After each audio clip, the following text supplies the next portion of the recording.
بسم اللہ الرحمن الرحیم۔ السلام علیکم۔ اس ویڈیو میں ہم اقبال کی نظم حمالہ کے آخری 4 بندوں پر بات کریں گے۔ اس سے پہلے ہم حمالہ کے پہلے 4 بندوں کی تفہیم و تشریح پر بات کر چکے ہیں۔ اگر آپ حمالہ کو مکمل طور پر سمجھنا چاہتے ہیں تو ویڈیو کا حصہ اول ضرور دیکھیں۔ 5واں بند ہے: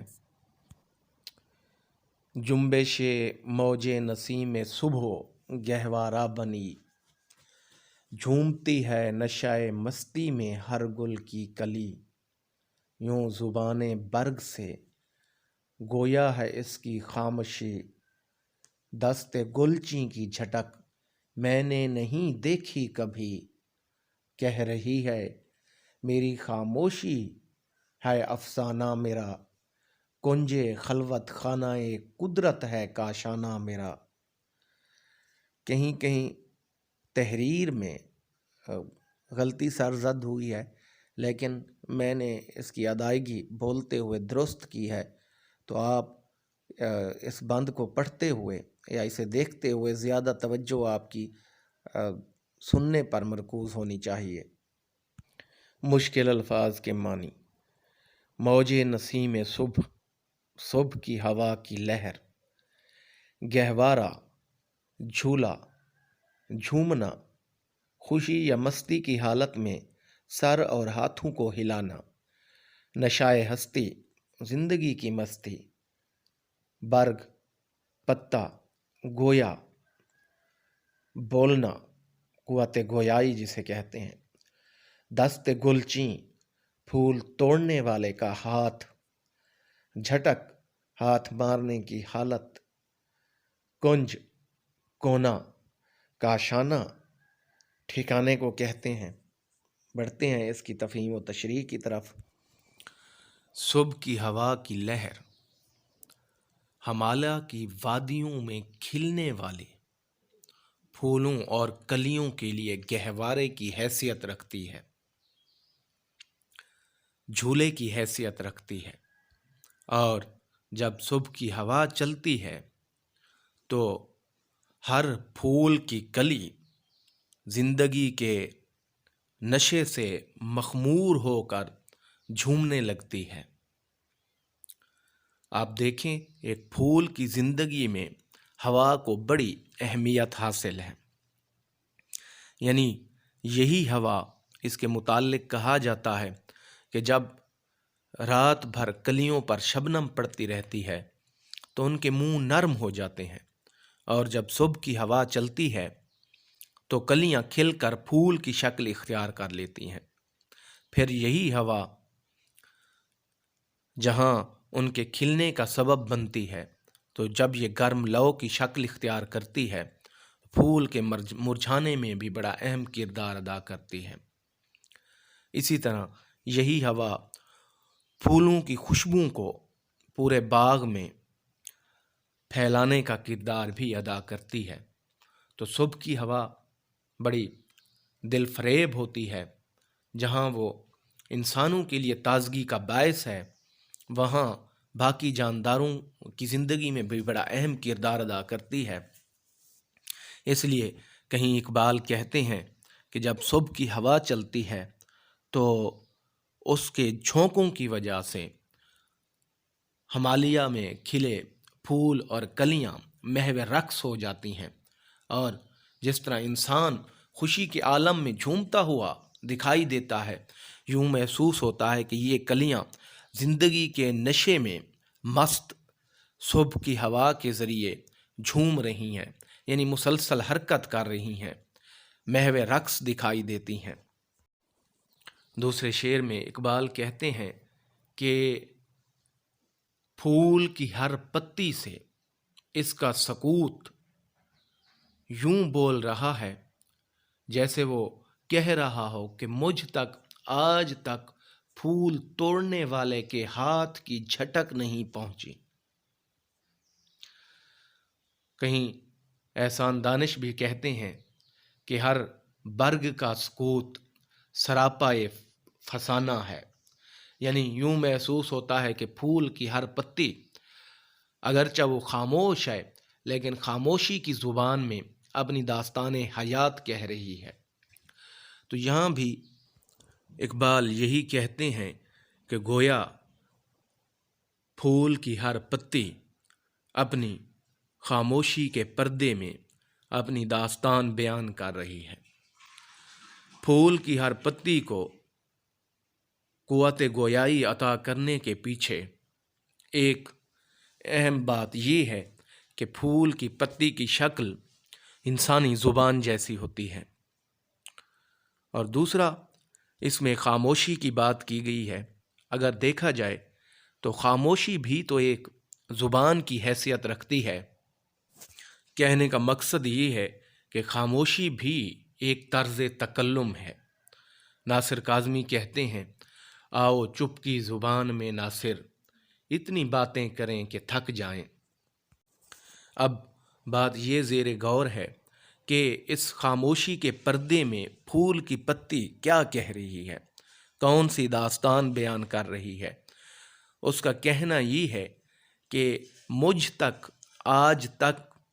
پھول توڑنے والے کی ہاتھ کی جھٹک نہیں پہنچی۔ اس سے اقبال کہیں یہ کہنا چاہتے ہیں کہ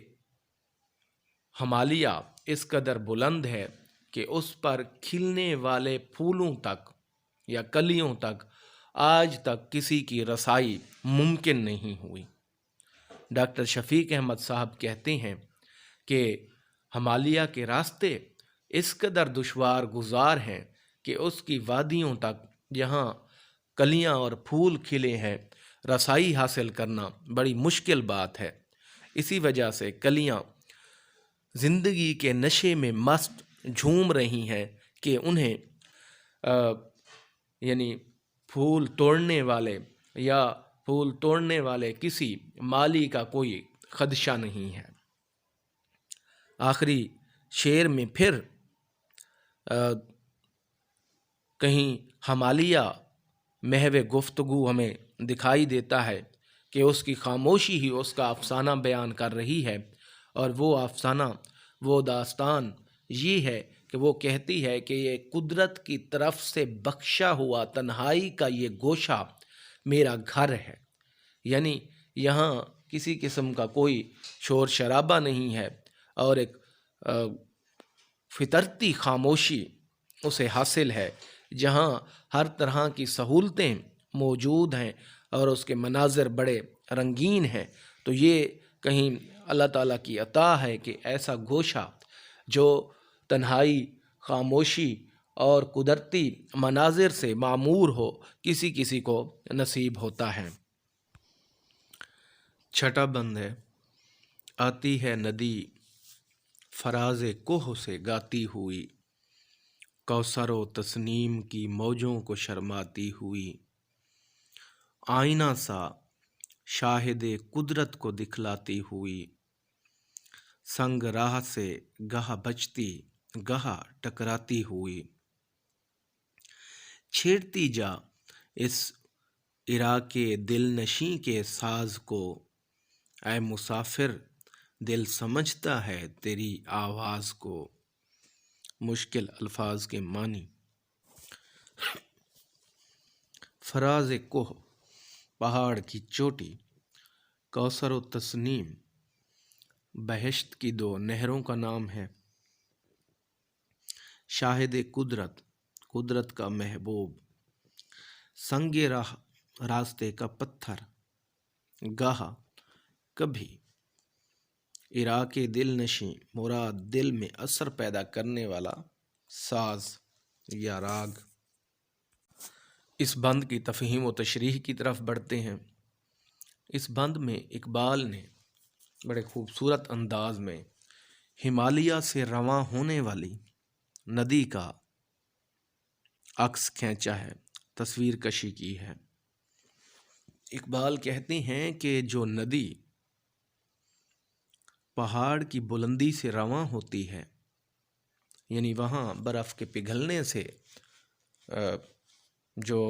پانی ایک ندی کی شکل اختیار کرتا ہے جو پہاڑوں کی چوٹیوں سے، پہاڑ کی بلندی سے رواں ہوتا ہے، اس کی جو لہریں ہیں، اس کی جو موجیں ہیں، وہ جنت کی دو نہروں کوثر و تسنیم، انہیں حوض بھی کہا جاتا ہے، جنت کی یہ دو نہریں ہیں جن کا نام لیا ہے۔ وہ کہتے ہیں کہ کوہ ہمالیہ سے رواں ہونے والی ندی کی لہریں کوثر و تسنیم کو شرماتی ہیں، یعنی کوہ ہمالیہ سے رواں ہونے والی نہر کا پانی اپنی ٹھنڈک، مٹھاس، شفافیت اور چلنے کے انداز سے وہ کہیں فوقیت رکھتا ہے کوثر و تسنیم پر۔ اگرچہ اقبال نے یہاں مبالغہ آرائی سے کام لیا ہے، لیکن یعنی کوہ ہمالیہ کی ندی کی اہمیت اور وقت بڑھانے کے لیے ان کی یہ مبالغہ آرائی خوبصورت نظر آتی ہے۔ تو یعنی یہ خصوصیات ہیں جو میں نے آپ کو پانی کی گنوائی ہیں، مٹھاس کی وجہ سے، شفافیت کی وجہ سے، ٹھنڈک کی وجہ سے، چلنے کے انداز کی وجہ سے، یہ وہ خصوصیات ہیں جس کی وجہ سے کوہ ہمالیہ سے جاری ہونے والی ندی کوثر و تسنیم کو شرماتی ہے یا اپنی خوبصورتی کی وجہ سے اس پر فوقیت رکھتی ہے۔ اور پھر دوسرے شعر میں وہ کہتے ہیں اسی ندی کے متعلق ہی بات کرتے ہوئے کہ یہ فطرت کے شیدا کو، یعنی جو فطرت کو چاہنے والا ہے، اس کا پانی اس قدر شفاف ہے کہ وہ فطرت کو چاہنے والے کو اپنے پانی کی شفافیت کی وجہ سے قدرت کے مناظر دکھلاتی جاتی ہے، یعنی قدرت کے جتنے بھی نظارے ہیں اس کے پانی میں نظر آتے ہیں، یوں محسوس ہوتا ہے کہ جیسے ہمارے سامنے کوئی آئینہ سا ہو۔ اور پھر اس کے چلنے کا انداز بیان کیا ہے، کبھی یہ راستے میں موجود پتھر سے ٹکراتی ہے تو کبھی بچ جاتی ہے۔ ظاہری سی بات ہے کہ پہاڑ سے جاری ہونے والی ندی چونکہ وہ ایک بالکل مستقیم یعنی سیدھی لائن میں سفر نہیں کرتی، بلکہ زگزائگ، جس طرح ٹیڑھے میڑھے راستے جیسے اسے راہ ملتی ہے اسی طرح ہی اس میں وہ سانپ کی طرح بل کھاتی ہوئی نیچے اترتی ہے۔ تو اس طرح اقبال نے بڑے خوبصورت انداز میں ایک منظر بیان کیا ہے، اور یوں محسوس ہوتا ہے کہ پتھر سے پانی کے ٹکرانے کی جو آواز ہے وہ اسے پڑھتے ہوئے ہمیں وہ بھی سنائی دیتی ہے۔ اور آخر میں ندی سے مخاطب ہیں اقبال،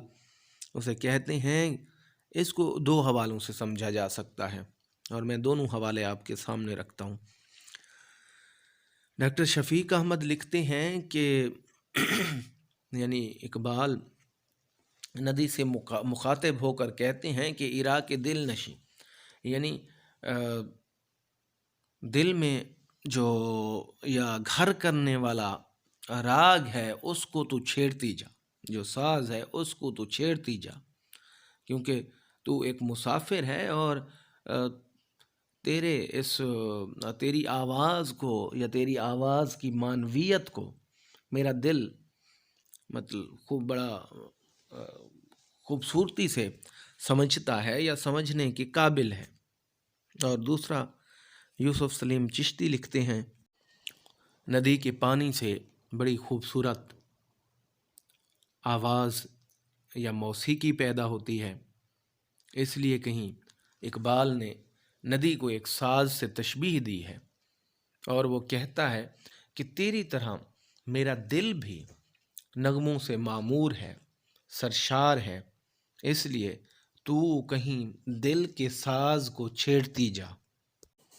اور دل میں نہایت شاندار موسیقی پوشیدہ ہے۔ کلام اقبال کے شارح یوسف سلیم چشتی نے ایک اور حوالے سے اس کی تفہیم کی ہے، میں وہ حوالہ بھی آپ کے سامنے رکھ دیتا ہوں۔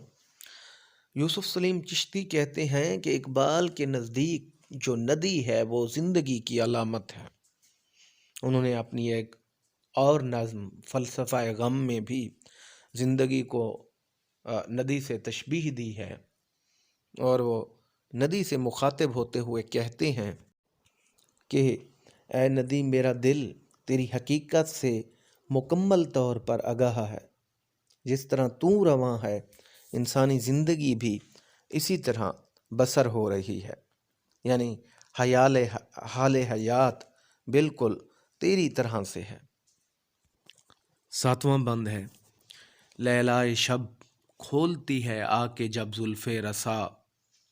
دامن دل کھینچتی ہے آبشاروں کی صدا، وہ خاموشی شام کی جس پہ تکلم ہو فدا، وہ درختوں پر تفکر کا سما چھایا ہوا، کانپتا پھرتا ہے کیا رنگ شفق کو حصار پر، خوشنما لگتا ہے یہ غازہ تیرے رخسار پر۔ مشکل الفاظ کے معنی دیکھیے۔ چھیڑنا، بجانا، لیلائے شب، رات کی لیلا، رات کی محبوبہ، زلف رسا، لمبی اور گھنی زلفیں، مراد رات کی تاریکی ہے، رات کا اندھیرا ہے۔ تکلم، گفتگو، تفکر، سوچ میں ڈوبے ہونے کی حالت، شفق، صبح اور شام کی سرخی، غازہ پاؤڈر کو کہتے ہیں، رخسار گال۔ 7ویں بند کی تفہیم کی کوشش کرتے ہیں۔ اس بند میں اقبال نے ہمالیہ میں رات کے آنے کے منظر کی خوبصورت الفاظ میں تصویر کشی کی ہے۔ یعنی وہ کہتے ہیں کہ جب رات کی محبوبہ اپنی لمبی زلفیں کھولتی ہے، کہنے کا مطلب یہ ہے کہ جب رات چھانے لگتی ہے، اندھیرا ہونے لگتا ہے، چونکہ زلف سیاہ ہوتی ہے، اس لیے زلف کی سیاہی کو رات کی تاریکی قرار دیا جا سکتا ہے، کہ جب رات چھانے لگتی ہے تو ہمالیہ کے آبشاروں، ہمالیہ کے جھرنوں کی جو آواز ہے وہ اور بھی دل فریب ہو جاتی ہے۔ کیوں؟ چونکہ رات اور خاموشی کا بڑا گہرا تعلق ہے۔ رات کی آمد کے ساتھ ہی ہر طرف خاموشی چھا جاتی ہے، تو خاموشی میں اس آواز کو سننا اور بھی دلکش اور دل فریب ہے۔ اور وہ کہتے ہیں، پھر خاموشی کے حوالے سے ہی بات کی ہے کہ ہمالیہ میں رات کے وقت اس قدر خاموشی ہوتی ہے، یا اس قدر دلکش خاموشی ہوتی ہے کہ اس پر گفتگو کو، تکلم کو بھی قربان کیا جا سکتا ہے۔ عموماً انسان گفتگو کو پسند کرتا ہے اور خاموشی اور تنہائی سے کنارہ کش ہوتا ہے، لیکن کوہ ہمالیہ میں یا کوہ ہمالیہ کی جو خاموشی ہے وہ اس قدر دل فریب ہے، اس قدر سکون بخش ہے کہ انسان اس پر اپنی گفتگو بھی قربان کر دیتا ہے۔ ظاہری سی بات ہے، یہ سلسلے ہر قسم کے شہروں اور ٹیکنالوجی کے شور سے دور ہیں، تو وہاں ایک قدرتی سکوت جسے ہم کہتے ہیں وہ انسان کو میسر آتا ہے۔ اور اقبال کہتے ہیں کہ خاموشی کا ایسا سماں ہے کہ درختوں پر اگر نظر دوڑائی جائے تو وہ بھی بے حس اور ساکت نظر آتے ہیں۔ یوں محسوس ہوتا ہے کہ جس طرح یہ تفکر اور تدبر کر رہے ہوں، یعنی جس طرح انسان سوچتے ہوئے مکمل طور پر خاموش ہو جاتا ہے، تو درختوں پر بھی وہی سماں طاری ہوتا ہوا دکھائی دیتا ہے۔ آخری شعر میں اقبال نے شفق کا تذکرہ کیا ہے، تو پہلے شفق کو سمجھ لیجئے کہ شفق کیا ہے۔ صبح کے وقت جب سورج طلوع ہونے سے پہلے جو سرخی ہمیں مشرق کی جانب نظر آتی ہے اسے شفق کہا جاتا ہے۔ اسی طرح مغرب کے وقت جب سورج طلوع ہونے کے قریب ہوتا ہے تو ہم دیکھتے ہیں کہ ایک سرخی ارد گرد کے مناظر پر چھانے لگتی ہے، اور جو سورج غروب ہونے کے بعد بھی کچھ دیر تک باقی رہتی ہے۔ تو اقبال کہتے ہیں کہ جب یہ رنگ شفق ہمالہ کی چوٹیوں پر پڑتا ہے تو یہ اس کی خوبصورتی میں اور اضافہ کر دیتا ہے۔ یعنی شام کے منظر کی تصویر کشی کی ہے کہ یہ شفق کا جو خوشنما رنگ ہے اس میں ہمالہ اور بھی خوبصورت ہو جاتا ہے۔ یعنی وہ کہتے ہیں کہ یہ ایک خوشبودار پاؤڈر کے مترادف ہے، اور ہمالہ کو کہیں انسانی چہرہ قرار دیا ہے کہ جس طرح خوشبودار پاؤڈر انسانی چہرے کی خوبصورتی میں مزید اضافہ کر دیتا ہے، اسی طرح شفق کا جو رنگ ہے یا جو شفق ہے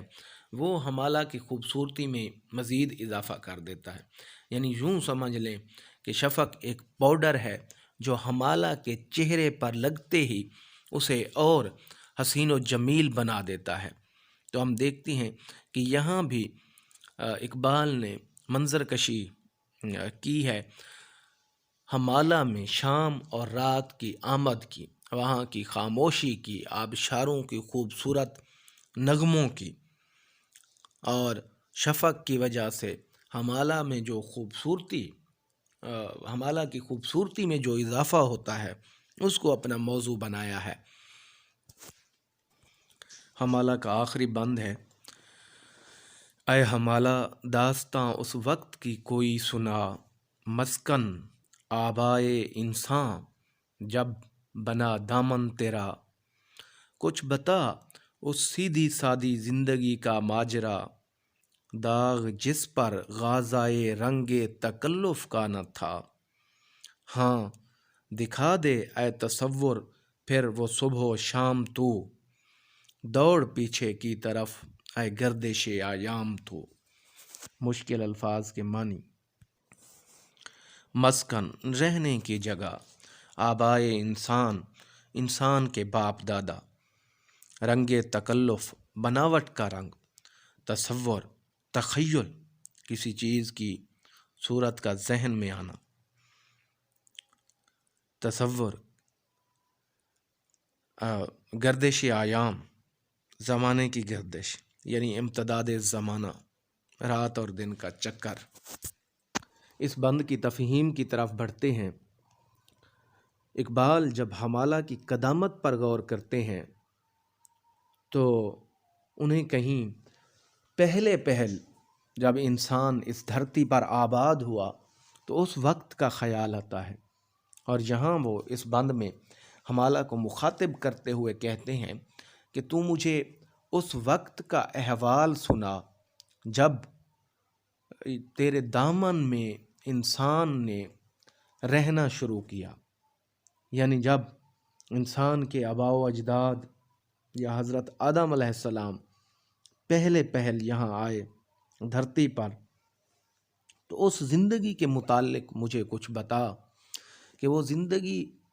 اس زندگی کا قصہ سنا جو ہر طرح کے تکلفات سے پاک تھی، مصنوعی پن سے، بناوٹ سے۔ اس سیدھی سادی زندگی کا نقشہ مجھے دکھا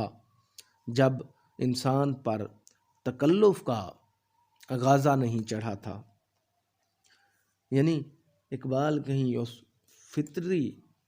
زندگی کو دیکھنے کے خواہش مند ہیں جو پہل جس کا آغاز انسان نے اس زمین پر کیا۔ ظاہری سی بات ہے کہ گزرتے ہوئے وقت کے ساتھ ساتھ انسان تکلفات میں پڑتا گیا، اور کہیں وہ سیدھی سادی زندگی یا وہ فطری زندگی کہیں اس کا منہ تکتے ہوئے رہ گئی۔ ضمیر جعفری کہتے ہیں کہ زندگی کہیں نیچے منہ دیکھتی رہ گئی،